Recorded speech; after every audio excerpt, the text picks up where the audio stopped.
Good afternoon. This is All India Radio. I'm Maria Albina Michael, and with me is Saira Mujtaba with the Midday News.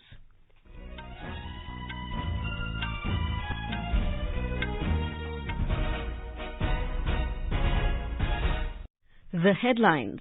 Prime Minister Narendra Modi replies to discussion on the motion of thanks to the President's address in the Rajya Sabha. Says India sets an example before the world by giving free ration to more than 80 crore countrymen. India undertakes a leadership role that is being lauded by global leaders for its largest vaccine drive, says Prime Minister.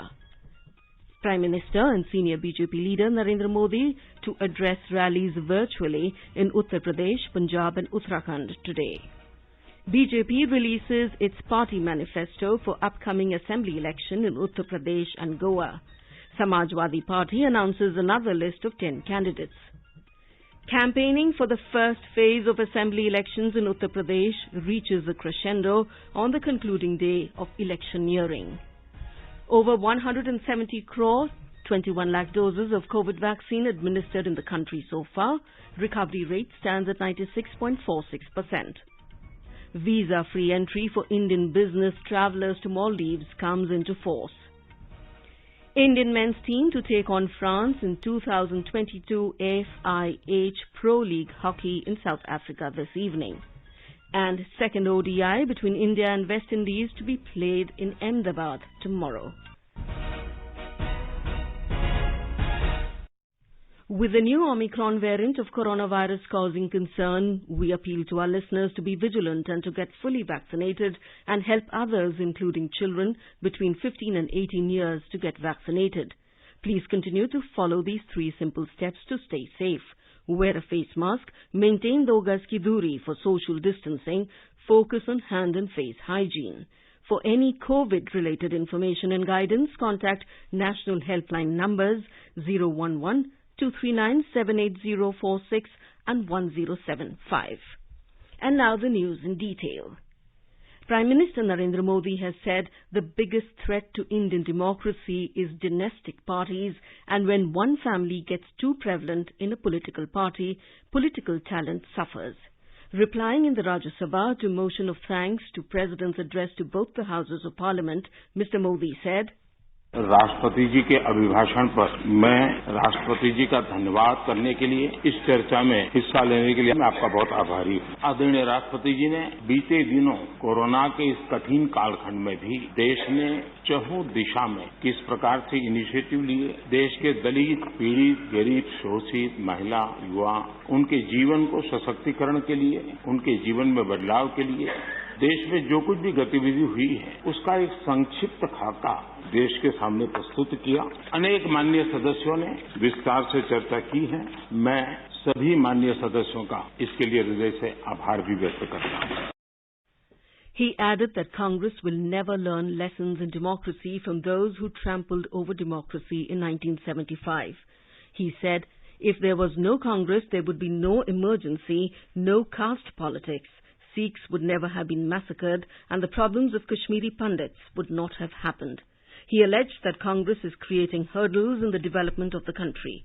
He also alleged that the opposition party, in a way, is in the grip of what he called urban noxials, and they are controlling its thoughts and ideology. Expressing his commitment to strengthen the country's federal structure, the Prime Minister said India's progress will be stronger when it addresses regional aspirations, keeping in mind the development of the country. हम मानते हैं कि regional aspirations को उतने ही इज्जत के साथ address करना चाहिए, समस्याओं का समाधान करना चाहिए। और भारत की प्रगति भी तब होगी जब देश विकास को ध्यान में रखते हुए रीजनल एस्पिरेशंस को एड्रेस करें, ये दायित्व बनता है। Highlighting the government initiatives during the COVID-19 pandemic, he said the country is marching towards administering 100% doses of COVID vaccines to the beneficiaries. Vaccination के संबंध में अभी प्रश्नकाल में हमारे आदरणीय मंत्री जी ने विस्तार से बात तो बताई है कि जिस प्रकार से भारत वैक्सीनेशन बनाने में, इनोवेशन में, रिसर्च में और उसके इम्प्लीमेंटेशन में आज भी दुनिया में वैक्सीन के खिलाफ बहुत बड़े आंदोलन चल रहे हैं। लेकिन वैक्सीन से मेरा लाभ हो या न लाभ हो, लेकिन कम से कम वैक्सीन लगाऊंगा तो मेरे कारण किसी और का नुकसान नहीं होगा। इस एक भावना ने 130 करोड़ देशवासियों को वैक्सीन लेने के लिए प्रेरित किया। ये भारत का मूलभूत चिंतन का प्रतिबिंब है जो विश्व के लोगों के सामने रखना हर हिंदुस्तानी का कर्तव्य है। He appreciated the efforts of the healthcare, frontline workers and scientists to effectively deal with the COVID-19 pandemic. Health care workers, हमारे वैज्ञानिक, इन्होंने जो काम किया है उसकी सराहना करने से भारत की प्रतिभा तो खिलेगी, लेकिन इस प्रकार से जीवन खपाने वाले लोगों का भी हौसला बुलंद होगा और इसलिए सदन बड़े गौरव के साथ उनका अभिनंदन करता है, उनका धन्यवाद करता है। Mr. Modi said over 80 crore poor people have been provided free food grains during the COVID-19 pandemic. इस कोरोना काल में 80 करोड़ से भी अधिक देशवासियों को मुफ्त राशन की व्यवस्था, चूल्हा कभी न जले ऐसी स्थिति पैदा न हो, ये काम भारत ने करके दुनिया के सामने एक उदाहरण प्रस्तुत किया। इसी कोरोना काल में लाखों परिवारों को, गरीबों को पक्का घर देने के अपने वादे की दिशा में हम लगातार चलते रहे और आज गरीब का भी घर खर्चा लाखों में होता है। जितने करोड़ों परिवारों को एक घर मिला है ना, हर गरीब परिवार आज लखपति कहा जा सकता है। He said farmers have produced bumper crops and record procurements were made on minimum support prices. Talking about employment in the country, the Prime Minister said the government has focused on agriculture and the MSME sector that provides employment opportunities. He said 1.2 crore new members enrolled with EPFO during 2021, including 65 lakh in the 18 to 25 age group. He said completion of major infrastructure projects have also ensured employment opportunities during the challenging times of the pandemic. The Prime Minister said President's address presented the blueprint of the initiatives taken by the government for the welfare of different sections of the society. He said the country is celebrating Azadi Ka Amrit Mahotsav. आजादी के कालखंड में देश को दिशा देने का अनेक स्तर पर प्रयास हुए हैं और देश जब आजादी के 100 साल मनाएगा तब हमें देश को कहां ले जाना है, किन किन योजनाओं के सहारे हम ले जा सकते हैं, इसके लिए ये बहुत ही महत्वपूर्ण समय है और मुझे विश्वास है कि उससे जो संकल्प उभरेंगे उस संकल्प में सबकी सामूहिक भागीदारी होगी और उसके कारण जो 75 साल की गति थी उससे अनेक गुना गति के साथ हम देश को बहुत कुछ दे सकते हैं। Congress has questioned Prime Minister Narendra Modi for criticizing it on different issues while replying to a discussion on motion of thanks to the President's address. Talking to reporters outside Parliament, Leader of Opposition Mallikarjun Kharge said the members of different political parties spoke on all schemes and government's actions during the discussion. He said instead of replying to those, Mr. Modi just targeted Congress during his speech. Earlier, Congress members, along with some other opposition parties, staged a walkout from the Rajya Sabha during Mr. Modi's reply. Rajya Sabha today took up discussion on the Union Budget 2022-23. Initiating it, Congress leader P. Chidambaram raised questions over unemployment in the country, saying that the government had promised to provide 2 crore jobs. However, it has failed to provide the same. He said the government expresses its inability to provide data related to every issue, including deaths due to COVID, oxygen shortage, and doubling farmers' income. He added the government had talked about privatizing 3 public sector banks and 1 insurance company in the last budget. But this budget is silent about the progress made in that direction. Mr. Chidambaram said the budget does not mention the earlier announcements of national monetization pipeline. Terming the budget as visionary, Arun Singh of BJP said, this budget reflects the aspirations of a self-reliant India. He said the budget will provide financial stability to the country and it is praised by several global financial bodies, including the IMF. The discussion is underway. Union Health and Family Welfare Minister Dr. Mansukh Mandavia said that the centre has not hidden the number of deaths due to COVID-19.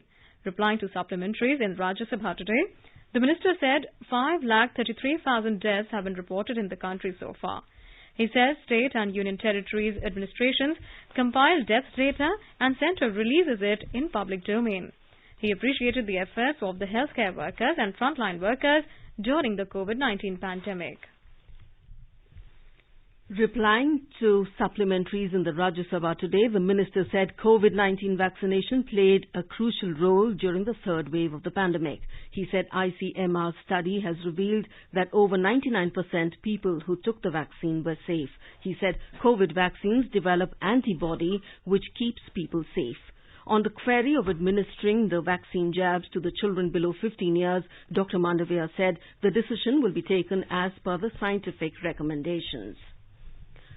Government has asked the Hyundai Motor Company to be more forceful in unequivocal apology on a social media post from the account of its Pakistan partner on Kashmir. Shiv Sena MP Priyanka Chaturvedi today raised the issue in the Rajya Sabha during 0 hour.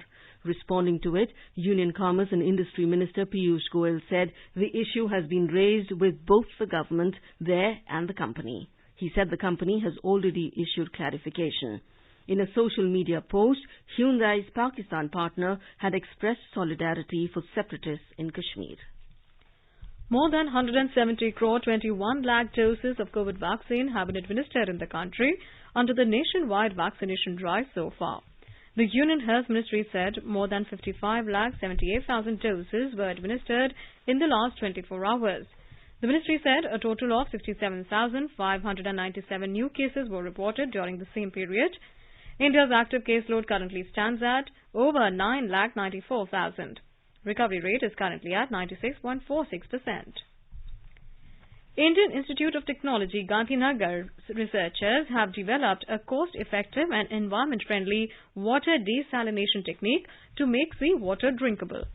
The team created controllable water transport channels in graphite crystal with the help of an electric field and potassium chloride ions, which allowed only fresh water to move through the crystal and blocked the salt ions. The research is inspired by the tree's natural intake of water that uses capillary effect and can prove to be impactful in providing affordable and energy-efficient drinking water solutions compared to energy-intense RO technologies. In Gujarat, the special court in Ahmedabad today held 49 accused guilty in 2008 Ahmedabad serial blast case, which had claimed 56 lives. While delivering the judgment in 13-year-old case, the special judge A.R. Patel also acquitted 28 other accused. About 77 accused faced trials in this case. The quantum of punishment will be announced tomorrow. You are listening to the Midday News on All India Radio. A reminder of the headlines before we move on. Prime Minister Narendra Modi replies to discussion on motion of thanks to the President's address in Rajya Sabha. Says India sets an example before the world by giving free ration to more than 80 crore countrymen. India undertakes a leadership role that is being lauded by global leaders for its largest vaccine drive, says Prime Minister. Prime Minister and senior BJP leader Narendra Modi to virtually address rallies in Uttar Pradesh, Punjab and Uttarakhand today. BJP releases its party manifesto for upcoming assembly elections in Uttar Pradesh and Goa. Samajwadi Party announces another list of 10 candidates. Campaigning for the first phase of assembly elections in Uttar Pradesh reaches a crescendo on the concluding day of electioneering. Over 170 crore 21 lakh doses of COVID vaccine administered in the country so far. Recovery rate stands at 96.46%. Visa-free entry for Indian business travellers to Maldives comes into force. Indian men's team to take on France in 2022 FIH Pro League Hockey in South Africa this evening. And second ODI between India and West Indies to be played in Ahmedabad tomorrow. For quick news updates round the clock, follow us on our Twitter handle at AIR News Alerts. चलो मिलकर एक शुरुआत करें, चलो एक फैसला आज करें, मास्क नहीं तो टोकेंगे, कोरोना को रोकेंगे, चलो एक इरादा करते हैं, चलो खुद से वादा करते हैं, मास्क नहीं तो टोकेंगे, कोरोना को रोकेंगे. In poll-bound Uttar Pradesh, the high-pitched electoral campaign is reaching a crescendo on the concluding day of electioneering for the first phase assembly elections today. Campaigning is also going on in full swing for the single-phase polls in Goa and Uttarakhand. The star campaigners and prominent leaders of various political parties engaged in public rallies after finalization of the candidates for the first two phases. The door-to-door canvassing and virtual appeals to the voters also continue. A report. The picture of the electoral battle in the fourth phase of assembly elections in Uttar Pradesh became clear with 624 candidates in fray for 59 assembly seats. The electoral contest in the third phase of assembly elections in the state also indicate mostly multi-cornered fixtures. There are 627 candidates in fray for 59 seats included in this phase. During the single-phase polling in Punjab, a total of 1,304 candidates are in fray for 117 seats. The filing of nominations is going on for the UP fifth phase along with the first of the two-phase polling in Manipur. In all, 509 nominations were filed in Uttar Pradesh, while over 120 nominations were filed in Manipur. The nominations can be filed till this afternoon and the scrutiny will be undertaken tomorrow. The last date for withdrawal of candidature will be 11th of February. The process of filing nominations for the sixth phase assembly elections in Uttar Pradesh as well as the second and last phase polling in Manipur is also underway. The nominations can be filed till Friday and the scrutiny will be undertaken on Monday. The last date for withdrawal of candidature will be 16th of February. During the first phase assembly elections in Uttar Pradesh, there are 623 candidates in fray for 58 seats included in this phase. In the second phase of polls in Uttar Pradesh, 586 candidates are in fray for 55 assembly seats, while 301 candidates are contesting for 40 seats in the single-phase polls in Goa and 632 candidates are vying for 70 seats in Uttarakhand. The second phase of polling in Uttar Pradesh will be conducted on 14th of February in 55 assembly constituencies from 9 districts. Himani Rana, Election Desk. Senior BJP leader and Prime Minister Narendra Modi will address the voters of Rampur, Badaयूं and Sambhal of Uttar Pradesh virtually through Jan Chaupal program at 5 p.m. today. Mr. Modi will virtually address voters of Firozpur and Ludhiana in Punjab this afternoon. He is also scheduled to address voters of Udham Singh Nagar and Nainital in Uttarakhand virtually this afternoon. BJP today released its party manifesto today for upcoming Goa Assembly elections. The manifesto is termed as Sankalp Patra. Senior BJP leader and Union Minister Nitin Gadkari released the manifesto at Panji in Goa. The party had sent Sankalp Peti across the state to elicit public opinion before drafting its manifesto. Mr. Gadkari said Prime Minister Narendra Modi will address a public meeting on Thursday, February the 10th at Mapsa in North Goa. Bharatiya Janata Party has promised that party will give free of cost power for irrigation to the farmers of Uttar Pradesh in the upcoming 5 years, and 2 cylinders will be given free of cost under Ujjwala scheme if the party comes to power again. BJP today released its election manifesto for Uttar Pradesh in Lucknow. The party has promised to strengthen the MSP system and the purchase for paddy and wheat and will ensure MSP on potato, tomato and onion also. It says that Chief Minister Agriculture scheme will be started for the benefit of farmers. Addressing the problems of the youth in its election manifesto, the party has promised to distribute 2 crore tablets and laptops to students and will give free sports kit to players. The election manifesto, termed as Lok Kalyan Sankalp Patra by the party, was released by senior BJP leader and Union Home Minister Amit Shah at Indira Gandhi Pratishthan in Lucknow. Samajwadi Party today announced another list of 10 candidates for assembly elections. It has announced candidates for Balia, Basti Devriya, Kusinagar, Chandauli, Mao and Maharajganj districts. Party has pitted Jayaprakash Anchal against the Baria seat of Balia, from where Minister in UP government Anand Shukla is fighting. The Director General DG of Central Reserve Police Force CRPF, Kuldeep Singh, on Monday chaired a meeting in connection with Punjab Assembly Elections 2022 at Hallo Majra campus of CRPF Northwest Headquarters in Chandigarh. The main agenda of this meeting was to ensure safe, secure, peaceful, incident-free elections. The Special Assembly Session of the Tamil Nadu Assembly has passed the bill seeking exemption from NEET once again. The bill was passed without any changes unanimously today. All the 4 members of the BJP walked out of the assembly during the discussion. The bill seeks to admit students on the basis of higher secondary marks instead of NEET. Today is the birth anniversary of former President of India, Dr. Zakir Hussain. President Ramnath Kovind paid floral tributes to Dr. Zakir Hussain at the Rashtrapati Bhavan. And now let's listen to our special program, Azadi Ka Safar, highlighting the importance of the day during the freedom struggle. आजादी का Amrit Mahotsav.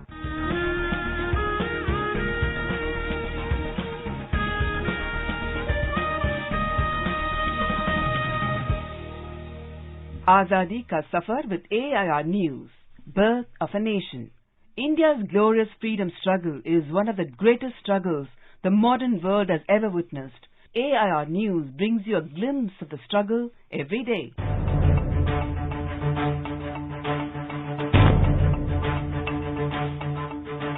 In today's episode, we pay tributes to freedom fighter Kalpana Datta, who died on 8 February 1995.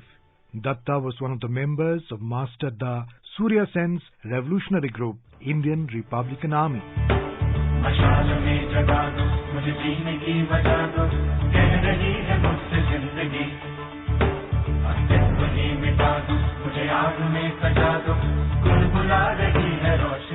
In September 1931, Surya Sen entrusted her along with Preetilata Vaddedar to attack the European club in Chittagong.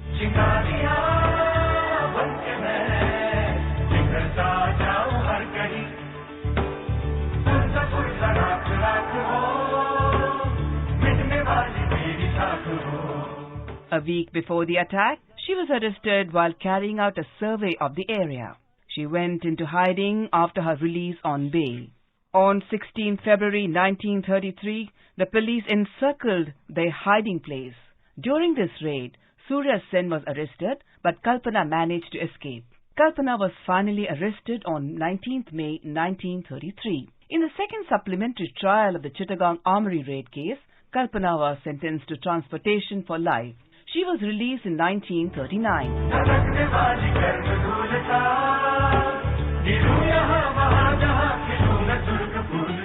She graduated from the Calcutta University in 1940 and wrote an autobiographical book in Bengali, which was translated into English as Chittagong Armory Raiders Reminiscence. We salute the great freedom fighter.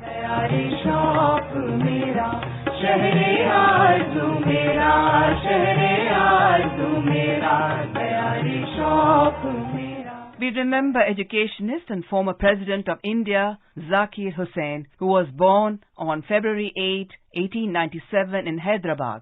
On Mahatma Gandhi's appeal, Zakir Hussain helped found the Muslim National University in Aligarh, which was later moved to New Delhi as Jamia Millia Islamia University and served as its Vice-Chancellor from 1926 to 1948.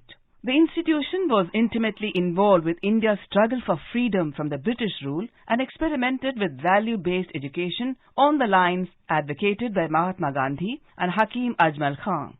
At Gandhi's invitation, he also became the chairman of the National Committee on Basic Education, established in 1937 to design a Gandhian syllabus for schools.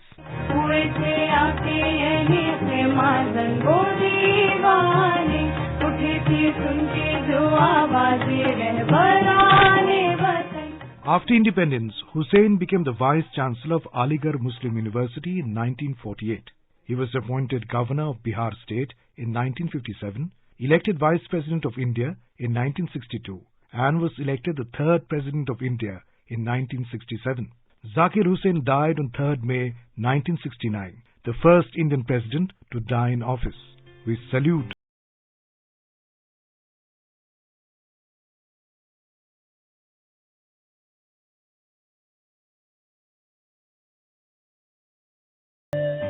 We also remember one of the youngest martyrs, Lakshman Vikaji Godboli, who died on 8 February 1943.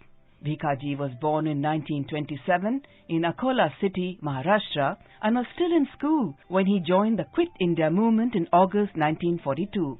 He was arrested by the British while distributing the leaflets demanding the withdrawal of British from India. He was arrested and sentenced to 6 months rigorous imprisonment. He could not bear the heavy police tortures and died in the Akola jail on 8 February 1943. We salute the great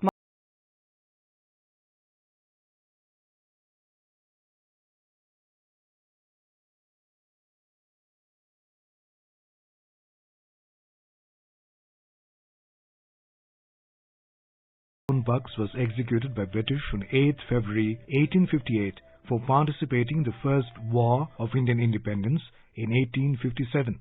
A resident of the Awadh province, now Uttar Pradesh, he fought in the Delhi region and also provided financial help to other freedom fighters.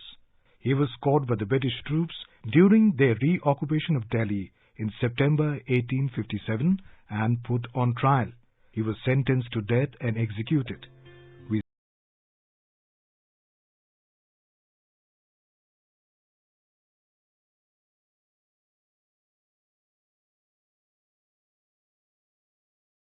That brings us to the end of this episode of Azadi Ka Safar with AIR News.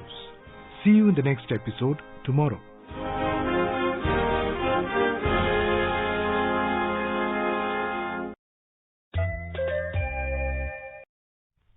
Best wishes to all consumers for Azadi Ka Amrit Mahotsav.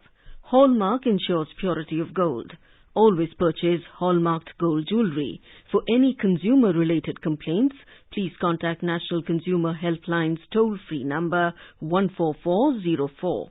Issued in public interest by Department of Consumer Affairs, Government of India, Jago Grahak Jago. Maldives has announced that the visa-free entry for Indian business travellers to the island nation comes into effect. In a statement, the Maldivian Foreign Ministry said, starting from the 1st of this month, it has commenced the process of granting Indian nationals visa-free entry for business purposes for a period not exceeding the visa-free period of 90 days.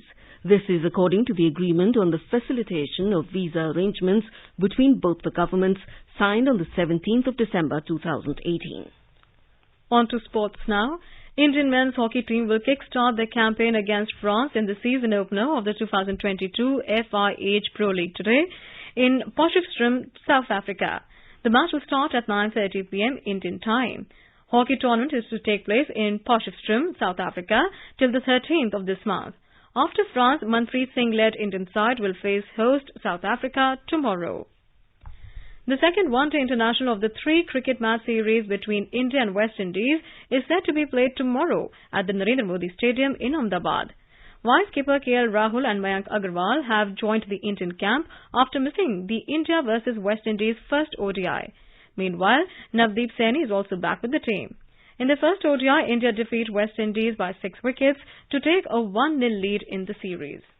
And now let us take a look at the weather forecast for today.